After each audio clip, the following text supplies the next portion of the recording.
ಕುಂಜತ್ತೂರು ಸಮೀಪದ ಕಣ್ಮತೀರ್ಥದ ಮನೆಯೊಂದರಲ್ಲಿ ನಡೆದಿದ್ದ ಕಳ್ಳತನ ಪ್ರಕರಣಕ್ಕೆ ಸಂಬಂಧಪಟ್ಟಂತೆ ಆರೋಪಿಯನ್ನ ಪೊಲೀಸರು ಬಂಧಿಸಿದ್ದಾರೆ. ಕುಂಜತ್ತೂರು ಹಳೆ ಆರ್ಟಿಒ ಪರಿಸರದ ಬಾಡಿಗೆ ಮನೆಯೊಂದರಿಂದ ಸೆರೆ ಹಿಡಿದಿದ್ದಾರೆ.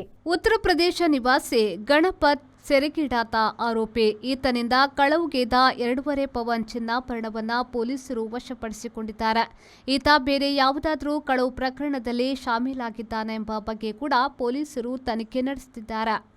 ಬೆರಳಚ್ಚು ತಜ್ಞರಿಂದ ಲಭಿಸಿದ ಮಾಹಿತಿಯಂತೆ ಪೊಲೀಸರು ನಡೆಸಿದ ಕಾರ್ಯಾಚರಣೆಯಲ್ಲಿ ಆರೋಪಿಯ ಗುರುತು ಪತ್ತೆ ಹಚ್ಚಲಾಗಿತ್ತು.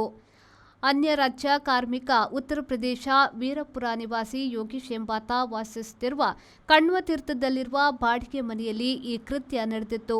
ಕಳೆದ 10 ವರ್ಷಗಳಿಂದ ಕೂಲಿ ಕಾರ್ಮಿಕನಾಗಿ ದುಡಿಯುತ್ತಿರುವ ಯೋಗೀಶ್ 2 ದಿವಸಕ್ಕೆ ಮುಂಚೆ ಬೆಳಿಗ್ಗೆ 11 ಗಂಟೆಗೆ ಮಂಗಳೂರಿಗೆ ತೆರಳಿ ಮಧ್ಯಾಹ್ನ ಮನೆಗೆ ಮರಳಿದಾಗ ಕಳವು ನಡೆದಿರುವ ಕೃತ್ಯ ಅವರ ಗಮನಕ್ಕೆ ಬಂದಿತ್ತು.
ರೆಹಮಾನುದ್ಯಾವರ ವಿಪೋ ನ್ಯೂಸ್ ಮಂಜೇಶ್ವರ.